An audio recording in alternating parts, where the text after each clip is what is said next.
Nightmare Real, and you're watching Mission Boxing today on YouTube. Heavyweight boxing fans, what's the deal? All right, man. So I'm going to go over a lot of the topics that are out right now. You guys been sending me a lot of questions, asking me my opinion. Joshua Klitschko, was the stoppage too early? You guys been asking me about a possible rematch. Wilder and Tony Bellew, the WBA, Luis Ortiz, IBF, and Pulev. So I'm going to try to cover a lot of things in this video. But before I get to the stuff you guys want to hear, man, Kurbet Pulev picked up a victory. He also picked up a victory over the weekend. His fight got overshadowed because of the opponent he was fighting and because of the Joshua Klitschko fight. He beat Kevin Johnson. I did a post-fight video on it. I just want to get that news back out there. During the week, during last week, Charles Martin came back, picked up a victory. I believe he beat Byron Poli. All right. Next week, or this week, Saturday on the weekend here, we got Parker versus Razvan Kajanu. May 8th, you got Kayatoro Fujimoto versus Herman Purcell. That could be an interesting fight stylistically. I've seen Purcell fight in New Zealand before, or was it Australia? It was one of the two. But stylistically, I think that could be a good fight. Christian Hammer's in action May 19th. He's fighting a guy I cannot pronounce his dude's last name, but Hammer will be defending his WBO European title. Gary Cornish versus Sam Sexton will be going down May 20th. And then May 27th, you got Robert Helenius, Derek Chisora rematch. You also got David Allen taking on Lenroy Thomas. I'll be doing videos about these upcoming fights. Just want to get it out there to you guys, man. If you guys are like me and you cover the top 100, those fights may not necessarily mean something as far as title implications. Well, besides Parker and Kajanu and Helenius and Chisora. But some of these fights are under the radar top fights, man. If you're just a heavyweight boxing head like myself, I like those type of fights, those under the radar fights. Now, before I start, for some of you that are new to my channel or you just subbed, because I picked up a lot of subs in the last week. So for you new subs, man, go to my playlist. I cover heavyweight prospects. I got about 80 prospects I've damn near covered. So go to my playlist, check out the heavyweight prospects. Also, go to the playlist and check out the Keys to Victory series that I'm doing, where I'm behind my heavy bag with the boxing gloves on, demonstrating what I think both fighters can do to win their fights.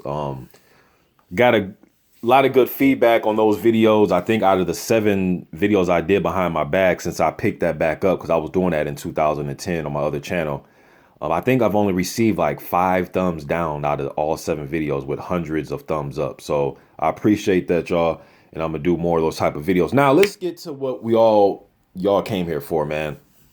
The big names of the division. All right, June 3rd too. June 3rd, don't forget, you got Briggs Akendo, Dillian White versus Marius Wack. All right, I'll get to those fights when they approaching. All right, so let's get to the main topics. All right, first thing, people are asking me, Joshua Klitschko, was the stoppage too early?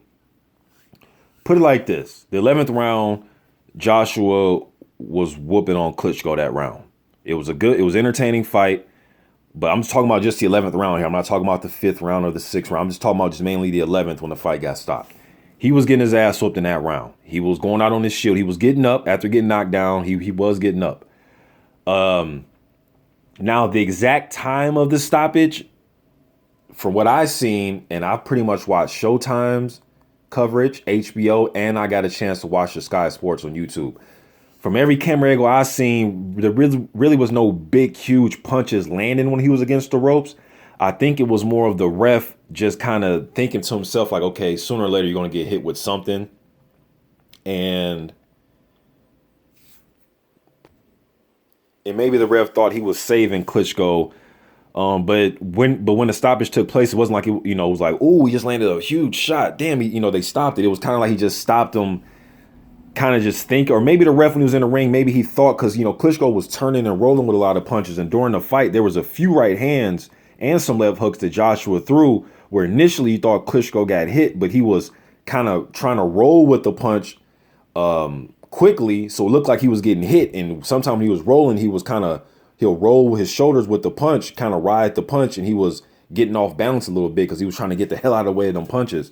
So against the ropes, I didn't really see him get anything significant, but he was getting his ass whooped that round. Maybe there's a small possibility that Joshua would have gassed out. Maybe maybe he would have did what he did in the fifth round where he gassed out. Maybe he would have threw a load of punches and gassed out. Maybe Klitschko would have rolled and slipped and ducked some of those punches and possibly, we don't know.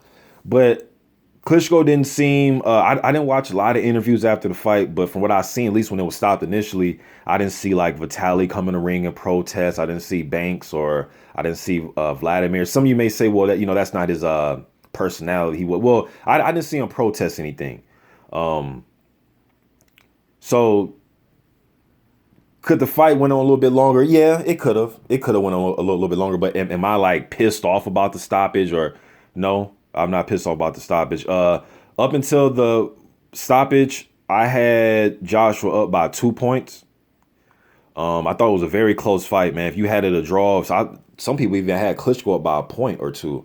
It was a damn good close fight. But with that round right there, to me, if you had Klitschko up by 1 point going into the 11th, Joshua made a statement that round because he got 2 knockdowns in that round.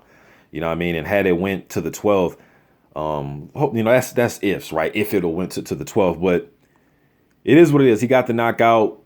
Could the fight have went on a little bit longer? Yeah, but it looked like the ref was kind of saving him from just a total ass whoop in that round, in my opinion. All right, that's my opinion. You guys asked it. There it is. All right. Now, Wilder getting into it with Tony Bellew over the weekend. It's good for banter. Is good to create some excitement. Not that there wasn't a fucking enough excitement for Klitschko versus Joshua as it is, but just some other type of heavyweight news. It was good, in my opinion, that Wilder went over there. I seen people leaving stuff in the comment section saying that Wilder's trying to what did the guy, I forgot what the dude said, but it was something about Wilder going over there trying to eat off the spotlight. It's like, isn't that what they're all supposed to do? This is heavyweights, man. So it's like a fraternity. Like, yeah, you go over there, just like when Fury came over here for the Wilder versus Spilka that night. And who else was on that card? Charles Martin was taking on Glaskov. When Fury came over, he was in the crowd that night. Huey Fury was in the crowd that night. Povetkin was in the crowd that night. You know what I mean? So, yeah, they're supposed to eat off each other's shine and show up at the venue and, yell bomb squad, or what does Joshua say? Chat shit, get banged, or whatever. Do their trademark saying and be there and create even more excitement. You know what I mean? With the other heavyweights watching the other top guys in this era. It's great. And then you had Evander Holyfield over there, Lennox Lewis, Roy Jones. He won the strap before a heavyweight. He was doing the HBO commentary. Joshua gave him a shout out, and Shannon Briggs. Man, it looked like Max Kellerman was salty. Now, I know Max, he wanted AJ to say Deontay Wilder, like a lot of us. I wanted him to say Deontay Wilder. He ended up calling out Fury. I'll get to that too. But yeah, it looked like Max was salty. He's like, hey man, he's friends with Shannon Briggs, So he just shouted him out. But I know what Max and they wanted him to call out Wilder and some of the bigger names, and I did too. But Joshua that just seemed like what his personality is. He knows that we want him to fight Wilder, but I think he was just giving a shout out to Shannon, and Kellerman kind of made that face like, man, what the fuck? That face, like he was salty or something. But I don't know. But yeah, Bellew and Wilder going at it was cool, but that's not a fight that I want to see. And I know Tony Bellew it's not his fault that he's put himself in this position. Now, some of you might say, what the fuck you mean by that? He beat David Haye, and you know what, man? I'm not going to discredit him because, David Haye ruptured his Achilles. Some people say that David Haye was a man walking on one leg going into the ring. It's funny that some of you say that because some of you are the same people that was telling me up and down in the comment section. You guys go look at my Bellew Haye videos and just read the comment section. I don't know what I'm talking about. This fight won't go more than 2 minutes. One dude went as far as to say, yeah, you may know your American boxing, but you don't know nothing about the UK, because anybody over here would tell you that this fight's not gonna go 30 seconds, a minute, two rounds, all this shit, right? Then he hurts himself. Oh, but he hurt himself. It's like, yeah, but look, man, he hurt himself in the 4th, 5th, whatever round it was, 6, I forget. But you guys are telling me he's not gonna go around. So who cares? I mean, yes, he hurt himself and he ruptured his Achilles, but you guys told me he wasn't gonna go around. You know what I'm saying? So, and I actually picked Haye to win a tough 12-round decision. People were saying, what? 12 rounds? This shit won't even go 2 rounds. Anyways, Bellew put himself in a situation, man, regardless of what happened to Haye's Achilles that night. You know what I mean? I believe Bellew hurt his right hand in that fight. He's put himself in a good position. He let go of that WBC title, but he is the champion emeritus, which means if he decides to go back to cruiserweight, he will get a shot. He will be the mandatory for that WBC title. You know what I mean? That Marius Briedis has right now. So I don't know, man. That's just not a fight I want, man. I know it could probably bring a crowd in the UK. I know Tony Bellew has a lot of fans there. They'll try to fill up one of them soccer stadiums or something for him, man. So I get it. And some people are saying, you know, Wilder can go over there and make a name. But yeah, I want him to make a name against Tyson Fury. You know what I mean? Joshua, not Tony Bellew. That's just not what I want. Yes, that was a great domestic fight between Hay and Bellew, the rivalry, you know, that's cool, man. That's great. And like I said, I know Bellew's probably positioning himself to get one of these fights. You know what I mean? But that's just not what I want. You guys been asking me this. That's not what I want. Now, what I want and what's going to happen may be two totally different things. Parker, I'm expecting him to take care of business against Kajono on Saturday, and I want him to fight Wilder in a unification fight. And then the winner of that can fight Joshua towards the end of the year. Now, that's what I want. Now, what's going to happen, I don't know. You got the IBF and Pulev. You got the WBA and Ortiz. I heard Ortiz say he's not taking no step-aside money. But then again, money talks and bullshit walks a million miles. They may offer him something he can't refuse. But then again, he's up there in his career. Maybe he wants to get in the ring and just get his shot, man. You know what I mean? I'm not sure. I'm really not sure, man. Only thing, I mean, we can speculate all we want. I've heard guys say that Joshua will get stripped of all his titles. I heard some guys say, no, the IBF isn't that stupid. They'll keep him as the unified champion. But then again, we know how the IBF is, man.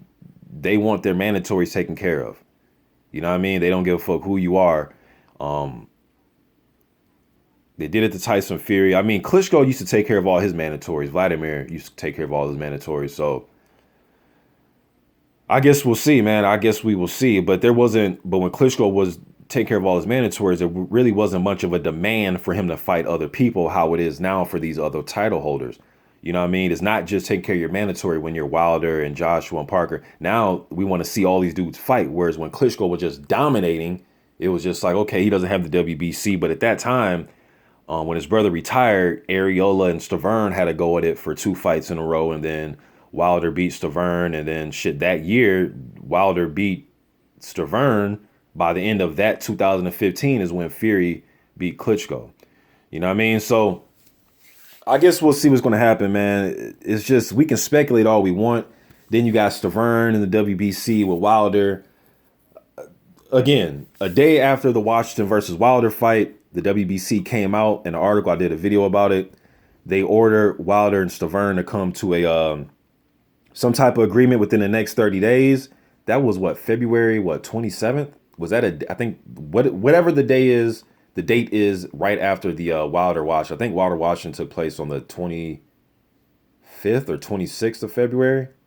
I forget, you guys. It was one of them days, but whatever the next day was after that fight, they had 30 days. Well, it's well past the 30-day mark. It's damn near, 50-something days now?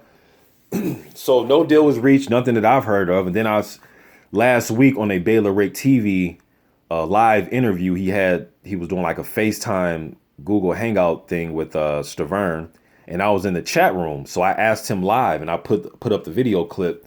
Baylor Rick said, Mr. Box Today 2 wants to know, Stiverne, are you fighting Wilder? He said, yes, he is.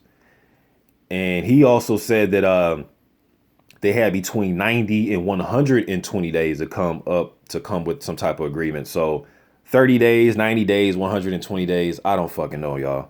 But we can't overlook Stiverne. I got burnt doing that before. When Stiverne said he had this is when Stiverne, the Povetkin fight didn't take place. And a lot of us fans were like, okay, well, shit, if that fell through, all those Stiverne failed the test too, ironically, in that same build up to that fight in the same camp for Povetkin. He failed the test and Povetkin failed the test, tested positive. What was it? I'm forgetting all the drugs now, man. Whatever drug it was. Austrian, I think, the same shit, Lucas Brown. But anyways, Stiverne came out and said, yeah, so a lot of us fans were like, man, he should fight Ortiz, Dillian White, somebody. This was in December. Like, man, he should fight somebody at least. And you guys heard when STIVERNE came out with the news and said, hey, man, I got bigger fish to fry. And we were kind of sitting here like, what the hell does that mean? Because the WBC came out, and I did a video on it, said that no, STIVERNE's going to have to fight somebody first. We're not just going to grant him the mandatory. Don King went out there, and we know what type of influence. He has a powerful influence over the WBC. We know he has decades of relationship he has with them. He just has a powerful influence over them, man. So he must have had a meet with them, and the next thing you know, WBC said, oh, we're going to order Wilder versus STIVERNE. Fuck it. You know what I mean? So, and that's another thing. It's just, I can talk about STIVERNE and Wilder all day. Now, some fans, they come to the videos and they say stuff like, Wilder should fight. See, Wilder's ducking his mandatory again. And it's like, I get what you guys are trying to say, yeah, but it's STIVERNE, though. It's not like it's Luis Ortiz, you guys. It's not, it's not like it's a fresh fight. It's STIVERNE. It's STIVERNE, y'all. Like, yeah, he ain't fighting his mandatory. So I want him to fight his mandatory to take care of it, but he's going to get criticism no matter what. Because some people want to say, oh, who gives a fuck about the man? The same people that are saying, oh, quit ducking your mandatory. You want to keep adding to breaking your record over, fighting the most voluntaries. But then they forget that it's STIVERNE. So I kind of want him to fight his mandatory just because we can move on and, to get some of the critics off his back. But then again, it's STIVERNE. I want to see unification. It's STIVERNE, man. Like, so I guess we'll see what the WBC is going to do, man. I want to see Wilder versus Parker in a unification. That's what I want. But I guess we will see what they're going to do. And most likely it's going to be STIVERNE, man. I'm not going to count out STIVERNE. When he says he got bigger fish to fry, I'm going to listen. Because you go to his Instagram account, man, he's just talking about the Wilder versus STIVERNE 2. He puts it on every damn post he puts up on his page. All right. Now, let me get to what I'm hearing fans say. Wilder's not deserving of a shot against Joshua. If that's your opinion, that's cool. I'm not here to argue it. Just my thing about it is, 1 minute we say we want undisputed champions. No matter how we get it, whether it's Parker, Joshua, Wilder, however, just all you guys fight. I don't give a fuck what the order is. Just fight each other so I can say, okay, who's undisputed champion? Now people are saying that, no. Wilder has to fight Parker first to deserve it. What? I don't, he has to deserve it? Like, what the fuck does that mean? And people say, oh, because this is going to be a big payday. Well, yeah, that's what they do. They fight for paydays. I don't get it, man. It's like, if I put a top 4 heavyweights together, top 5 list, they're both going to be in my top 5. So why would another dude need to fight another dude to deserve? And if they're all top 5, I got Joshua number 1. I'm going to stay consistent. I said the winner out of this fight, in my opinion, will be the number 1 heavyweight. And I went over all that, man. So Joshua, although he's a unified champion, he's not undisputed. So without there being an undisputed champion, if you were asking me who was the heavyweight champion, but I know Parker and Wilder has titles, but the closest I would say, because of unification and because of his steady growth, and I think his opposition was good, and I also like when these guys are coming up and they're fighting other young, hungry, undefeated guys that are on the same. They might not be the same level, but that's why they fight, to see who's on a different level. And he's taking those type of fights, kind of like Klitschko coming up fighting undefeated guys, while they're undefeated. So I like that about Joshua. And he beat Klitschko, a guy that only lost one time, a 12-round decision in the last 11 years, y'all. I know he's 41, but he didn't look to me, he didn't look 41. He still looked like one of the top 5 heavyweights, losing to Joshua, in my opinion. But anyways, and then people saying, oh, how about Parker and Wilder? How about they all give it a go with Klitschko first before they deserve? Some of y'all can confuse me here. So now all the other guys need to go through Klitschko to see if they should fight Joshua. I don't get that. I don't really get that. Title holders, unify. Now if some of you guys want to see Wilder, Parker, fight in their unification because Joshua just fought his, I kind of get that. But the whole he has to deserve it, I don't know. It looks to me that he deserves to fight on because they're 2 of the fucking top 5 fighters. It's not like he's a fucking in the top 50 I don't know. That's just my opinion, man. I'm not. It's just weird. Just weird hearing that he needs to deserve it. It's like, huh?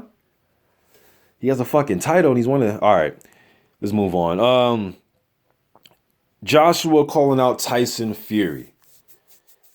And he didn't really say much about Deontay Wilder, man. At least I didn't go and watch the post fight presser. I haven't watched any interviews from yesterday. Nothing. I just watched the fight on Saturday and I kept it moving, man. I read a few comments this morning trying to catch up on my page here, but when I seen Joshua after the fight, at least on the HBO and the Showtime and all those different telecasts of the fight, I didn't really hear him say anything about Wilder. I think Max Kellerman brought it up and he's like, oh, yeah. But he just said, yeah, I'll fight anybody. But he didn't really go into detail. It was mostly Tyson Fury. Now, here's what I think. I think he should fight Deontay Wilder. All right. Now, with that out the way, here's what I think Joshua may be thinking. I'm not fucking sure, but here's what I think what he may be thinking. To him, and he said it before, to him, the UK is where it's at. That's just in his mind. I think you got to put Wilder and Parker in there. And some of the up-and-coming guys that are here from across the world. You have to put them in there. You know what I mean? But to him, I think he's looking at it like, well, shit. Me and Tyson Fury was the one that knocked off the king as far as getting victories against him. Me and him should fight. That's how he's looking at it, like, shit, you beat him, I beat him. He was a top guy. Let us get it on. Now, including, some fans and including myself, we're looking at it like, okay, we understand that, but Fury hasn't done shit but got big as hell. I know he's back in the gym. I know he's losing weight. I think I saw a video. I don't know how sure it is, but I think I seen a video today where he said he's lost 18 pounds already. And just a few days ago, like 2-3 days ago, when I put up a video, he said he lost 5 pounds. So whatever, he's losing weight. Okay, fine. That's cool. So, but he's been out for 2 months or 2 months, 2 years, 2 calendar years. He fought 2015, November. So that's 2 calendar years. You know what I mean? So he's been out for a minute, 18 months or some shit. So I understand, what Joshua was trying to say. You beat him, I beat him. We're both undefeated. And a lot of the UK crowd looks at those guys, not all, okay, but a lot of the UK crowd looks at those two guys as the 2 best guys. They the one that beat Klitschko. Whereas other fans from here in the US were looking at Wilder like, hey man, you got to put Wilder in the mix too. Just can't keep Wilder on the out. I don't give a fuck what people think of his style and all. Look, man, and I'm saying this because I do a lot of stylistic breakdowns and I hit the bag and I used to go to the gym a lot, years ago, sparred a lot. So style, technique, and all that shit, that's great, man. But when you get in there, shit can be so awkward sometimes. Somebody that doesn't have a traditional textbook skill set may be tougher to deal with somebody that's awkward. There's some shit that they don't teach you in the gym may be more awkward to deal with on fight night. It's different. Styles make fights, you guys. You can't just think because, well, he has a tight defense, he's going to win. Or look at his jab, he's going to win. No, man, it's so many things, so many variables, man, that makes fights. It could be the awkwardness of his footwork. Or, his footwork can be so bad, it could be awkward to his opponent. You know what I mean? Him flailing his arms like that, it could, to you, it may be like, oh, that's not the right way to throw a punch. But in the ring to his opponent, the shit might just be awkward. It may be hard to deal with. Trust me, you guys. For you guys that sparred, come on, man. I know y'all been in the gym and you've been in there with an awkward motherfucker where you like, man, when this motherfucker hitting the bag and sparring other people look kind of easy. But now I'm in there with him, it's fucking hard laying a jab on this awkward motherfucker. It's just different things. If that's the case, you know how many fucking journeymen I've watched when I watched the top 100 of the heavyweight division? Dudes that have good skill set, but bam, they get hit on the chin and they, and they're out of there. Or somebody that's moving to give them problem. I don't know, man. Just my opinion. All right. But Joshua and Fury, I understand it, but I wish Joshua would call Wilder out. But again, man, we can sit here and say what we want, man. It's just we have to see what's going on with these mandatories, man. Maybe these guys need to take care of their mandatories. Joshua's going to have fucking 2 of them. So I guess it all comes down to what these sanctioning bodies going to do with these mandatories. Are they going to let these guys try to unify, or do they really want these mandatories to get fulfilled? Or will they just shut up as long as they're getting a cut of whatever happens And if the mandatories get some step aside money, I'm not sure. I want to see Ortiz get his shot, man. I really do. Pulev is another good heavyweight in my opinion. He was in my last time I did the rankings. Where every time I've done the rankings on this particular page, I've had because my first channel was 2010. But every rankings I've done since I've had this page, he's been in my top 10 heavyweights for the last 2 years that I've had. Well, going on 2 years that I had this page up. You know what I mean? So. And he had a good victory over Derek Chisora, and he's put on a win streak since his Vladimir Klitschko defeat, but it's not been against like the top of the top of the top. I mean, he's had his Samuel Peters and Kevin Johnsons in there, you know what I mean? And then Luis Ortiz, another guy that we want to see him get a shot. So I'm just not really sure, you guys. There's a lot of mandatory shit going on right now, but this was a great fight. Joshua Klitschko, I know we kind of forget sometimes, but I think this beats out Israel Gono and Dominic Brazil. They had a damn good fight too. We kind of forget that one. That one gets kind of lost in the mix because of this fight. And then if you want to just go like the last 6 months, Chisora versus Dillian White was a damn good fight too. But the reason Joshua, although those fights had just as much action and Brazil and Ogono had the knockdowns, this was bigger because the hype, what the fight meant to the division and going forward. And you had two guys that are pretty much in everybody's top 5, top 4. You know what I mean? So, and they delivered. And it was a big event. You know what I mean? Sometimes these big events, they don't deliver. Or sometimes fights do deliver, but you probably wasn't expecting much. And, you know, it kind of surprised you. This one lived up to the hype. So it ranks a little bit higher to me because it lived up to the hype. Like, surpassed. You know what I mean? And then it's the significance of the fight too and what it means for the division going forward. You know what I mean? So it was a great fight, man. What else do I want to get to?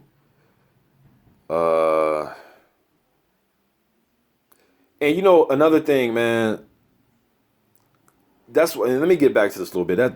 That's why it confuses me sometimes when I hear fans say fighters don't deserve and don't deserve and don't deserve and everybody's a bum. And that's another thing, you know, Joshua got exposed, he got hit. It's like, yeah.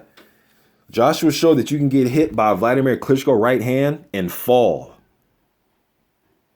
That's what that showed me. He got hit hard by Klitschko and fell. Then he got up. Like, what? I don't get it. People are saying, yeah, he got found out. He got found out what? That if you get hit by a fucking Vladimir Klitschko right hand, you might get dropped? Yeah, that's happened to over 50 fucking people that Klitschko has fought. Close to, you know what I mean? 60 damn opponents have felt a right hand of his and went down. Some dudes went to sleep. You know what I mean? So Eddie Chambers is known as a door. I know Joshua's bigger, stronger, but Eddie Chambers is a guy that's known to have a lot of experience and cagey and hard to knock out. And Vladimir put him to sleep. I'm just using that example, man. This is the heavyweight division, you guys. Like, I just don't get today's fans, man. A guy gets hit. Man, you see, he actually got hit clean in this fight. He's exposed. Like, what the fuck did you expect for him not to get hit? He wasn't going to get hit, you guys? Like, really? If Wilder can line him up with them some of the same right hands that Klitschko threw and landed, I think Wilder can put him down. Will he get up? I don't know. That's what I want to see. But I also think he can land one of them fucking uppercuts, hit Wilder, and his head goes flying back, and then he cleans his nose with a hook, a left hook at the end of it. He may go to sleep. You know what I'm saying? So I just don't get it, man. But you know what? I like that a lot of guys think that he was exposed and he got found out to be chinny. Great, because now you know what? Every guy in the division that I talk about or that are players, everybody comes to the videos and tell me how much they're a bum, right? I talk about Luis Ortiz. David Allen exposed him, right? He couldn't get rid of David Allen in 2 rounds, exposed. He couldn't get rid of Malik Scott. Malik Scott was moving around. And I told you guys before that fight, that's another fight. You could add that one with the Hay and Bellew. You know what I'm saying? I was saying, hey, man, Malik Scott knows how to survive. Look what Deontay Wilder did to him, plus Chisora. And I'm like, okay, I understand what Chisora and Wilder, but I'm trying to tell you, man, when Malik Scott wants to be, he could be very tricky, man. You don't know what you're talking. And then it goes 12 rounds. Oh, well, Ortiz got exposed. Okay, fine. Okay, so Ortiz exposed. Check. Okay, another guy you say that's exposed is Parker. He struggled with Takam and Ruiz, and I ever had one guy say if this Razvan Kajanu fight goes more than 1 round, then Parker's going to be exposed. It's like, really? Okay, man. So a lot of fans, not all, but a lot of fans think Parker is a bum and he's exposed. Okay, so check. Okay, so Joshua got exposed this weekend. He got figured out. People found out if Klitschko, and that's another thing. If you watch that fight, there were a few right hands that Joshua seen coming, and he was able to roll and ride those right hands to where he wasn't as hurt. It landed, boom, and hit him. You seen fucking sweat fly off his head. He felt the punch, don't get me wrong now, but he was able to take those. The one he got hurt the most, the one that really hurt him the most, at least visually, I don't know what Joshua feels about it, but is when the one in the 6th round where Klitschko, the jab he threw, and I showed this on my breakdown on my keys to victory, he threw the jab, not even to land it. He threw it to get Joshua's gloves out of place, like I said he would do this. Is just because you know it's going to happen don't mean you can stop it. You know what I mean? But he threw the jab to get Joshua's glove out of place.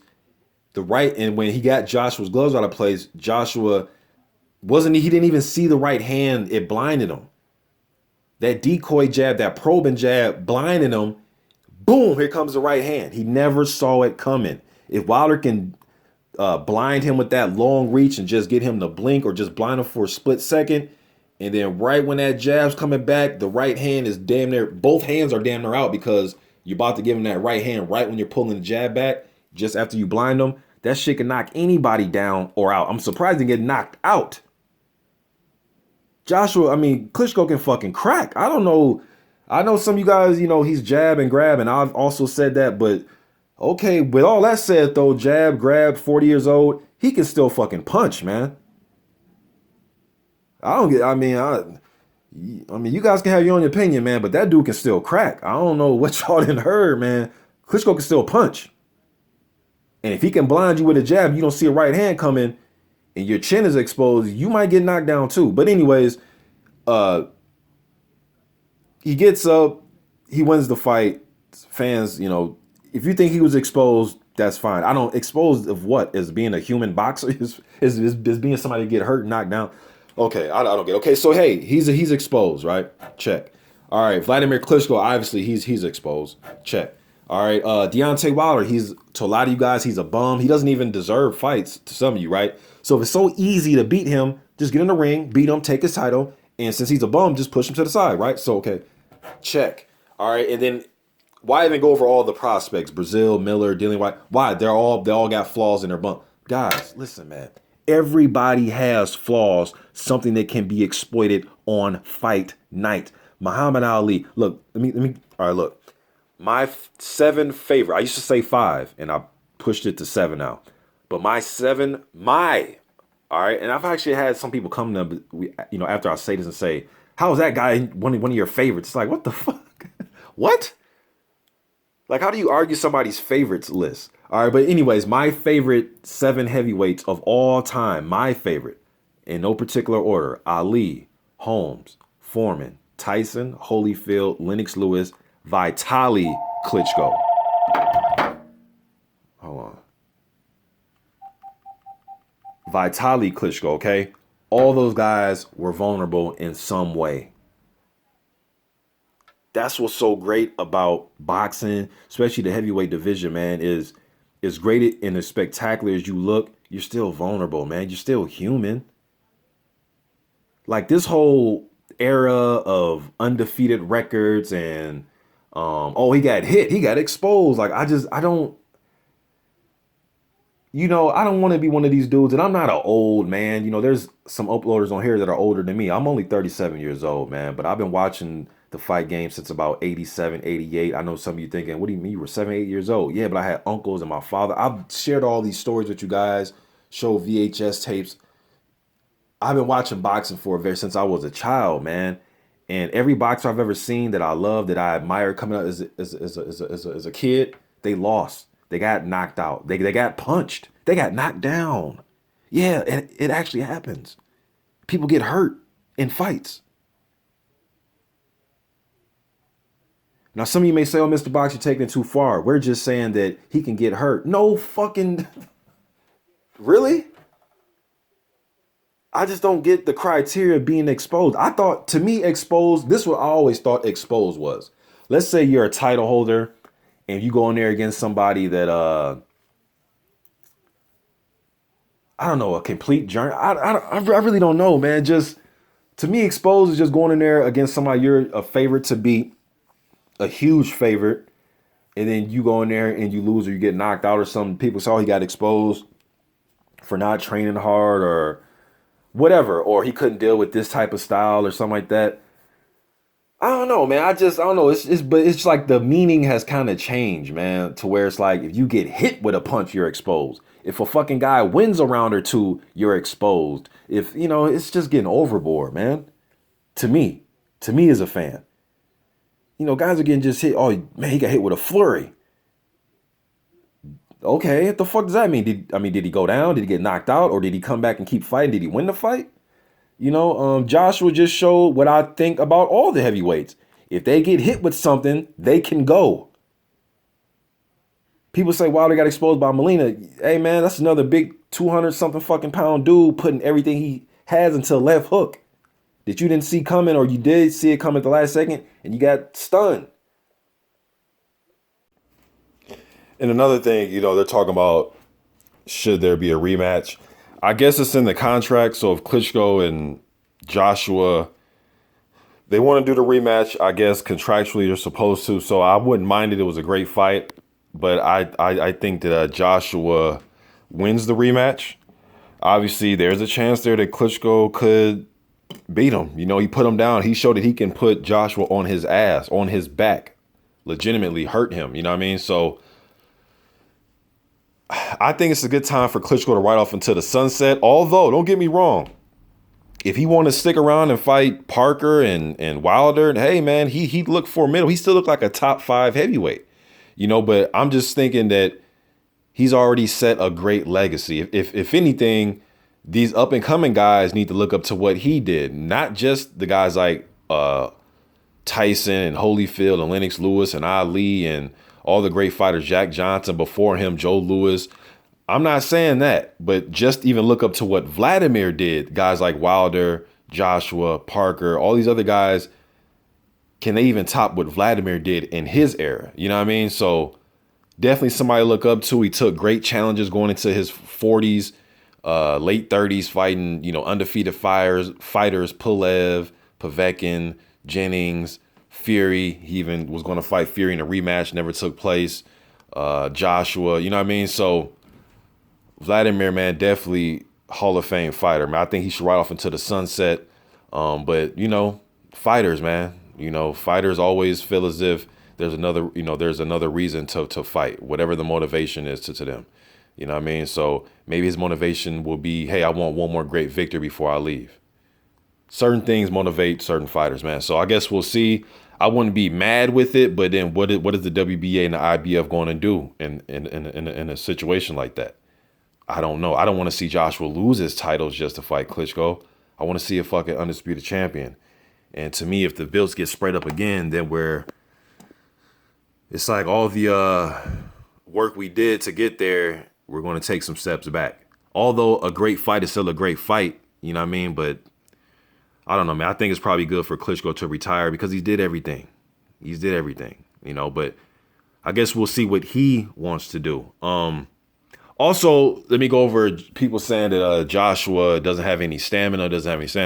To me, he was doing great until he tried to finish Klitschko and he celebrated a little bit too early. Not Klitschko's fault, but he celebrated a little bit too early. And when Klitschko got up, he tried to go forward and he couldn't get him out of there. He was putting everything into them big hard shots. I think next time, even the 11th, he did it too. Well, he did start to swing when Klitschko was against the ropes. I thought he should have used his jab and set up or stay on top of him, stay aggressive. I'm not saying let him off the hook, stay aggressive, but kind of pinpoint shots and place hard shots. But I know in the heat of the moment, the adrenaline's rushing. You trying to get a motherfucker out of there, especially if you're a dude like Anthony Joshua. You trying to destroy him, get him out of there. You know what I mean? Wilder has the same thing too, where he starts throwing wild punches when he gets you hurt. You know what I mean? But it's effective for him. And it's effective for Joshua. But the thing is, you can gas yourself out, which Joshua showed, or you can probably throw wild punches and get caught while you're trying to finish. That's the beauty of all this to me. This is why it's so great to watch, man. The is like vulnerable, but at the same time, they look, they're causing mass destruction. You know what I mean? So I love it. I love it, man. I love the yin and the yang. I love it. You know what I mean? So, but I thought that he ran out of breath because he tried to jump on and finish him and he couldn't, and he gassed a little bit. You know what I mean? He was started to get a little bit clumsy and the arms got heavy and he was just gasping for air. You're human. I know he's 14 years the junior, but he need to regroup. You know what I mean? And he persevered. And the thing is, it's not so much that he got up and he won. It's just he was dead. Because I'm looking at the fight like, how the fuck did he get out of the 5th round? He was dead tired. And Klitschko started to come back. While, Joshua started leaning down. He was making a mistake when he was ducking. In the fight, he was rolling right hands. Then he started to just duck straight down to where he's looking down at the ground. And you could ask any boxer, you're not supposed to duck like that because you'll duck yourself right into a fucking uppercut from your opponent. You know what I mean? So does he have stamina issues? I mean, yes, when he gets tired and he goes for the kill and he can't get that guy out of there, then yeah, you ran out of breath. But when he took his time and used his jab and tried to set it up, I think he was doing good for himself. You know what I mean? So, and going into that 11th round, he didn't look like he was gassing to me. He the one that came out with a burst of energy. You know what I mean? Using his jab and right hand. So, I don't know, man. It's just my opinion. You guys let me know what you think. I'm out.